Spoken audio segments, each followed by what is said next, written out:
I didn't have any Riz. My mom says that you can come over and we can sit on the couch and watch Arthur. I wouldn't be able to sleep at night if that were true. I decided to kneel. So out of 60,000 people on the first day of college, I ran into none other than my ex from high school. All right, welcome back to another Daily Roy story time video. It's been a while since we've done this. Frankly, a lot of the best stories that I could possibly come up with to tell you. There hasn't been enough time from now to when they happen for me to feel comfortable sharing them, because frankly, a lot of my past friends still hit me up when I post something moderately controversial or just like a change in circumstance or a story. Somebody from my past hits me up and is like, yo, I just saw this video. And I'm like when I put on the fake arm sleeve tattoos, I had like extended family hitting me up about that. And I was just like, ah. So that being said, when I come up with these stories, I'm trying to distance myself enough, hoping that the people that are involved in the story are no longer around if it's embarrassing. Which most of them are, because again, it's me. Today, I wanted to talk about me talking to my first crush ever. My first crush was in 3rd grade, and it was on this girl named Abby. I cannot emphasize enough that I had absolutely no Riz, no game. There was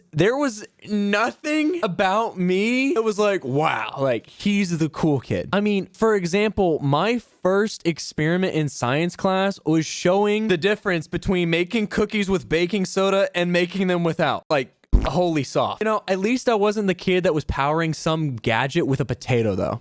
You know, I wasn't the potato guy. But out of all the possibilities of things to show off in a 3rd grade science show, I chose a baking soda comparison of sugar cookies, of which I didn't even make. My mom made them. Thus set in stone my continued problem of not being able to sufficiently cook for myself. And I really think that that's where all the food poisoning started. Like, from that moment on, I chose to be bad at cooking, baking, anything in the kitchen. And it's led to a domino effect of problems. Anyway, I digress. I didn't have any Riz. There was just nothing captivating about little Roy in 3rd grade. Nevertheless, I had this crush on this girl named Abby. Now, even at that age, I'm not sure what's supposed to happen. Even if you get that confirmation of I like you, like, where do you go from there? Like, what's the next step? Thank you, Mr. Polar, for the subscription. Appreciate that. Where are you supposed to go next? What is the next step in 3rd grade? My mom says that you can come over and we can sit on the couch and watch Arthur. Maybe you start trading my baked Cheetos for your wheat thins. The bartering system at that age was a scam, an absolute scam. I mean, who came up with that justification? Also, your lunch was packed for you. At that point, I'm trading my desirable baked Cheetos for your terrible wheat thins, but just because you touched them, I want them. Now the joke is, you know, let me get some of your gym socks. You know, it's like, I guess it was, I don't know. I don't know if this is comparable to asking for your crush's gym sock. I'm not sure. I'm just saying, if the lunch was already tailored to you, like, why are we trading? Maybe it's because some people had the cool parents, some people didn't have the cool parents, and so you getting your hands on a fruit roll-up with the tattoos for your tongue was way cooler than the gushers, you know? Anyway, Abby, 3rd grade. Gosh, I didn't know. Maybe it's just because it's been so many years, but I have no idea why I liked this girl. All I knew is I was just like, you know what? I want her attention. She was an upperclassman. She was in 4th grade. But because 3rd and 4th grade were close enough in age, we still did stuff with their class. And so, you know, I was already feeling like I'm big time. You know, I'm already trying to, you know, shoot my shot with a 9-year-old. And I just remember this was around the same time that Heelys came out, and I started seeing the commercials, and I was like, yo, like this would set me apart. Everyone in school would have nothing on Roy if I was skating around on my Heelys. So I saved money. I begged my parents. You know, I was like, time is of the essence. She's gonna go fast. I need a way to impress her, and my 3rd grade self thought of nothing better than Heelys. So I got my parents' endorsement and sponsorship for the funds. I went to Walmart. I bought myself some nice bright white with blue accented Heelys, and those things were tough. I mean, my gosh, there were so many times that I almost ate it in my dad's study, just trying to master the thing. For some reason, relying on your heels to be able to sail across the floor was the most unsteady form of travel I'd ever experienced. And so after bruises and falls and scrapes, I went to class one day with my Heelys ready to stunt down the halls, the carpeted halls nonetheless. I wasn't even going to be able to get far, like, you know, a nice glide all the way down. It was going to have to be a full sprint, slide, skid, and then we were going to get like 10 feet at most. But I thought that's going to be my like I'm gonna do that right in front of her, and she's just gonna be like, heart eyes, gotta have this boy. It didn't work. It didn't work at all. In fact, the carpet was just a very big hindrance. You couldn't get very far. So it just looked like an awkward shuffle.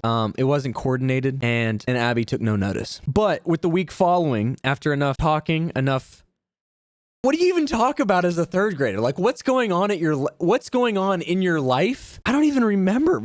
How did we make friends? I have no idea. But basically, I got to a point with Abby where we were alone. One day, we were working on maybe like an arts and crafts. So everyone was like quiet, working on their thing. And Abby and I were sitting next to each other. She's working, and maybe I said something. Maybe I said something flattering. Maybe I said something worthy of inquiring. But she turns to me and she says, "Do you like me?" And I mean, like, that was the moment that I was looking for. I mean, after all of my training and mental dreaming, and suddenly I was getting the question that I had been hoping for. But as a third grader who hasn't experienced rejection yet, we had no idea if answering that truthfully was the play.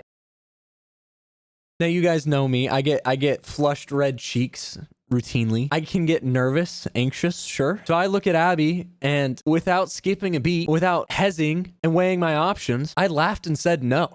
I mean, I could not have played it off worse as far as like, what? Why would you get that impression? Like, what? No, absolutely not. You're gross, you know?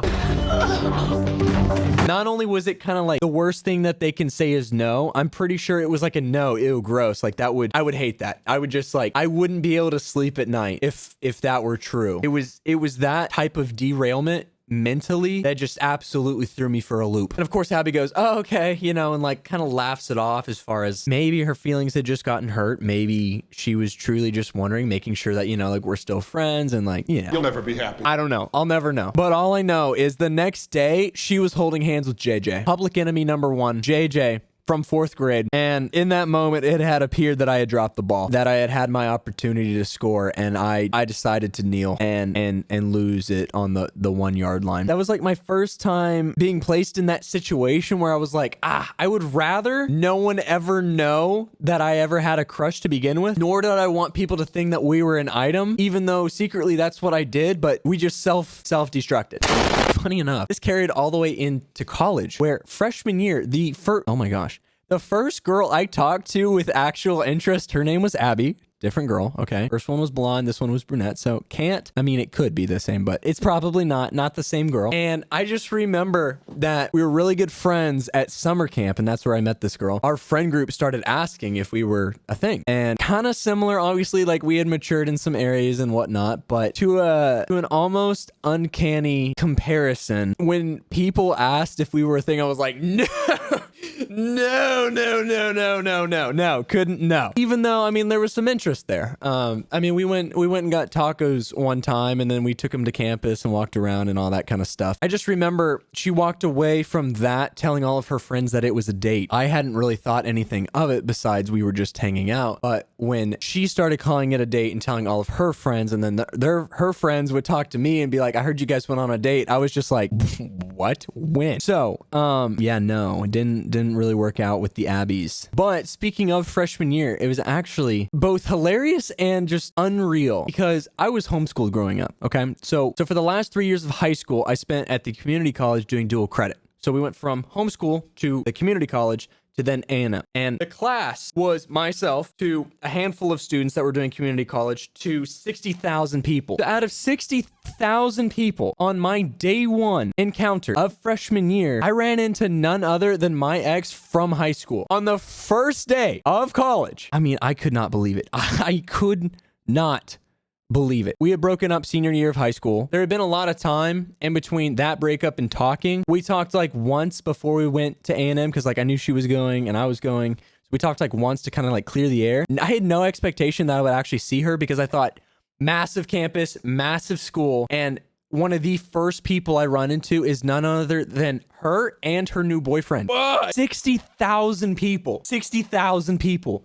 And I see her. Life makes no sense. I remember the situation because A&M is a beautiful campus, but there's a lot of long walkways just with like tree canopies all the way down. And I was on one end, and she and her boyfriend were coming down from the other end. And so as they get closer, I'm like, oh my gosh, I think that's her. And then the more I was like, I think that's her, the more I realized, wait, she's like holding hands with this dude who I thought I recognized at the time. I thought he was an old high school friend, and I was like, no shot. Turns out he wasn't. He was a new guy from campus. I run into her, and so it's still a little bit awkward because obviously I don't think either one of us wanted to see each other on day one. And then, but this guy has no clue. Like for all he knows, we are just friends from summer camp. But you know, we do the whole like, oh my gosh, hi, how are you? So good. And then homeboy lights up and is just like, bro, what are you studying? I was like, I'm studying economics. He said, me too. He said, yeah, I just had economics 202 with Professor what's his face. And I was like, me too. And he goes, no way, bro, we're in the same class. We literally do the whole like lock it in, full on, like elaborate, somehow nail every part of the handshake, bro, tuck it in vibe, because he's just excited that I'm an econ and he's just like a friend. Awesome. So we embrace, and I look over at her and I could just see that she's like, what is happening right now? And in my mind, I'm like, bro, you have no idea who I am. Homeboy pulls out his phone. He's like, bro, give me your number. And I was like, that is a terrible idea. Okay. And so I get out my phone and I give it to him and everything. We exchange and we start talking. We're just like, bro, like I heard the professor's really funny and I think this is going to be a great year and all that. And so we have like a moment and I'm like, great, this guy rocks. And then I look over at her. I'm just like, so anyway, we go our separate ways and everything. Dude ended up being a chotch. Didn't really like him, didn't spend much time with him, but I just thought it was so funny. I was like, wow, of course, of all the days, it would be day one of college and I would see her and I would see him. And then he would think that, you know what, I just made a new best friend. Thus has been some of my encounters with my third grade crush, a potential crush, and my ex. If you guys enjoyed this kind of story, be sure to leave a like, subscribe to never miss an upload, and let me know what you guys want to hear from next. Take it easy, and I'll see you all in the next video.